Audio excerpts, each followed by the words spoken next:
मैं उबले आलू की भरावन तैयार करते हुए सामने वाली कंपनी के गेट को भी देखे जा रहा था। दोनों अभी तक आए नहीं।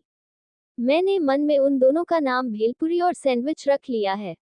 आज ऑफिस आए भी हैं या नहीं? 10 तो बज रहे हैं। इतने में दोनों आते देख ही गए। मेरे हाथ जल्दी जल्दी चलने लगे। अभी लड़की आते ही कहेगी, भैया जरा जल्दी से एक कप चाय और एक सैंडविच दे दो।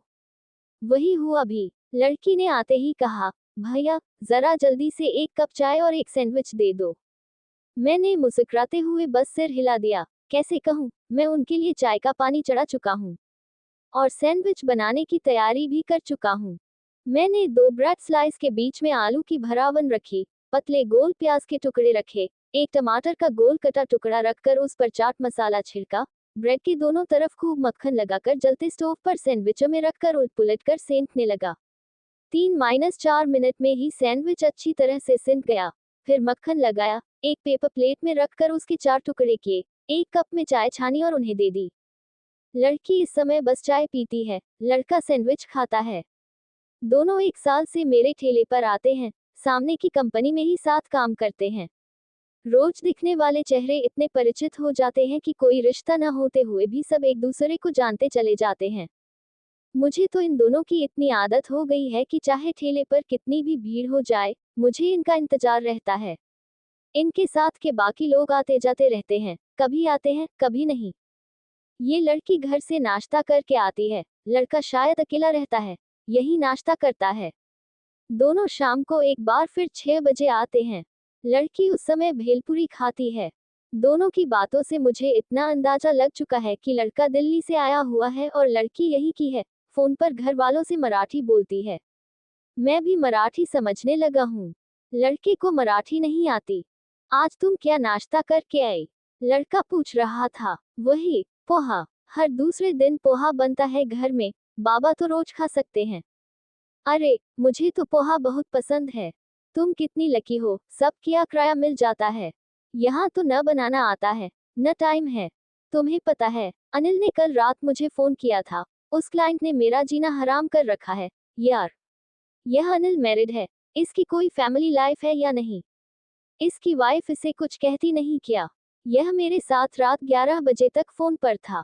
मैं और लोगों के लिए चाय और सैंडविच बनाता जा रहा था, पर मेरे कान हमेशा की तरह इन दोनों की बातों पर थे। ये मेरे थोड़ा पास ही साइड में खड़े होते हैं।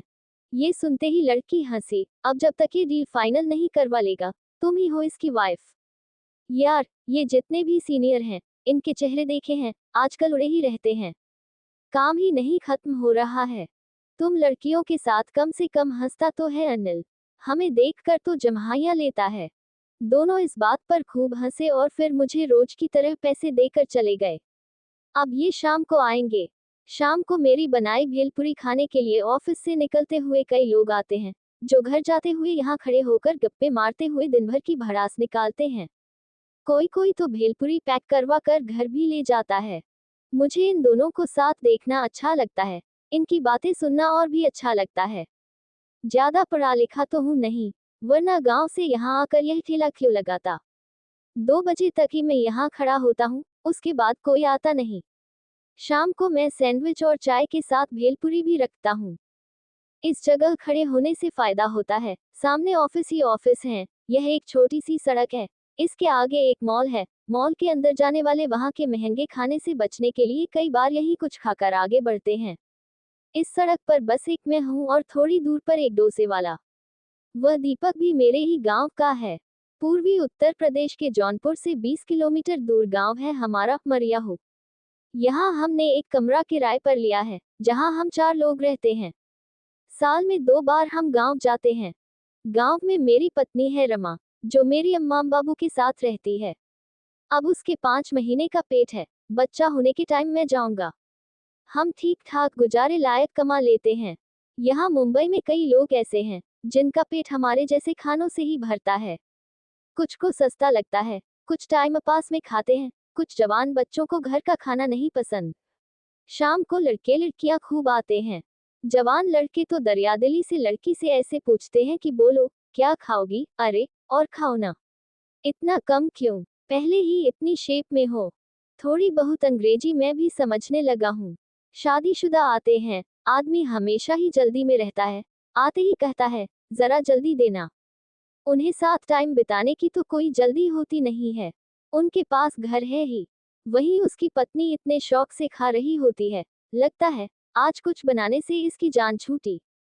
सारे ग्राहक एक तरफ, इन दोनों से मुझे खास लगाव हो गया है।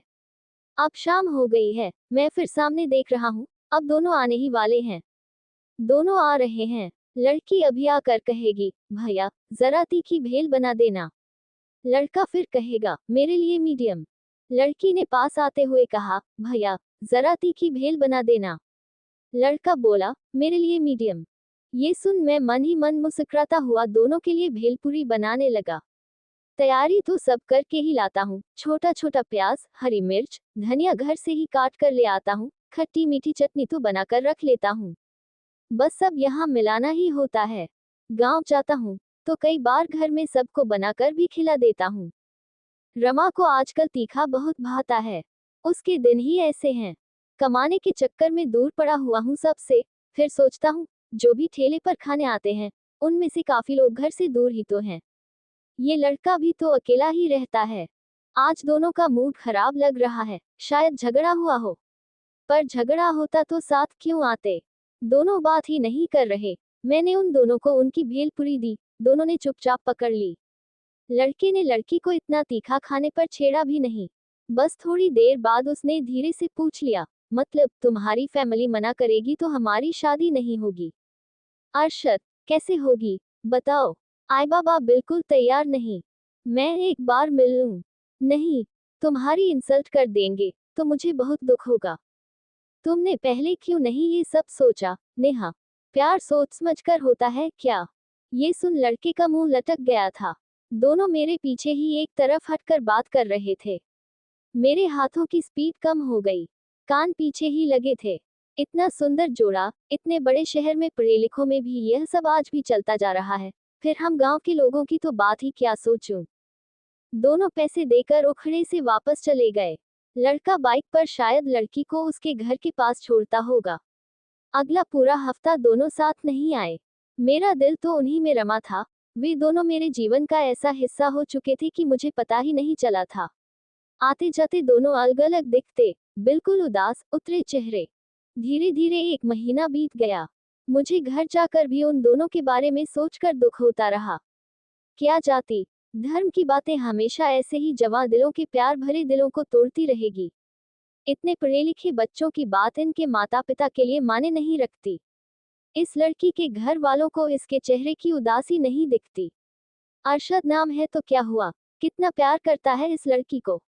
ये लड़की अरशद के साथ कितनी खुश रहती थी। इसकी शादी इसके घर वाले किसी और के साथ कर देंगे तो क्या इसे अरशद की याद नहीं आया करेगी। दोनों मेरे दिलो दिमाग पर हावी रहने लगे। मैं हर समय उन दोनों को साथ देखने का इंतजार करता रहा। कितने ग्राहक आते चले जाते, पर ऐसा लगाव मुझे किसी से न हुआ था। मैंने रमा को फोन पर उनकी कहानी सुनाई। उसने इतना ही कहा ये तो लड़कियों के साथ होता ही रहता है, ये कौन सी बड़ी बात है। रमा समझदार है, कम शब्दों में बहुत कुछ कह जाती है। मैंने उसे छेड़ा तुम्हारे साथ तो यह नहीं हुआ ना। अब की बार रमा हंस दी नहीं, किसी और को पसंद करने का कभी मौका ही नहीं मिला। अब तो तुम ही सब कुछ हो। उसकी आवाज भर्रा गई। जानता हूँ वह मुझे बहुत प्यार करती है। दिन गुजरते गए, बीच बीच में तो कभी अरशद और लड़की दिख भी जाते थे। अब तो कई दिन से नहीं दिखे थे। अब आते जाते लोगों की भीड़ में कहीं गुम से हो जाते होंगे। अचानक सुबह एक बाइक जब ठेले के सामने आकर रुकी, मेरे हाथ रुक गए। मैं मुनहबाए उन्हें देखता रहा। लड़की नई दुल्हन जैसी दमक रही थी, हाथों में मेहंदी लगी थी। आज जीन्स टॉप नहीं, एक सुंदर सी साड़ी में थी। अरशद का चेहरा चमक रहा था। दोनों ने पास आकर कहा दो चाय, दो सैंडविच देना भैया। मैं हंस दिया, पूछ ही लिया भैया जी बहुत दिनों बाद आए हो। हाँ, हमने शादी कर ली। बधाई हो। दोनों ने हंसते हुए थैंक यू कहा। इतने में उनके एक साथी ने आकर पूछा नेहा के घर वाले आराम से तैयार हो गए। नेहा हंसी, अभी नाराज हैं, टाइम लगेगा। उनके तैयार होने में अपना टाइम खराब नहीं कर सकते थे। इतना पढ़ लिख कर भी अगर धर्म जाति के चक्कर में पड़कर एक दूसरे को खो दिया तो हमारे समझदार होने पर लानत है।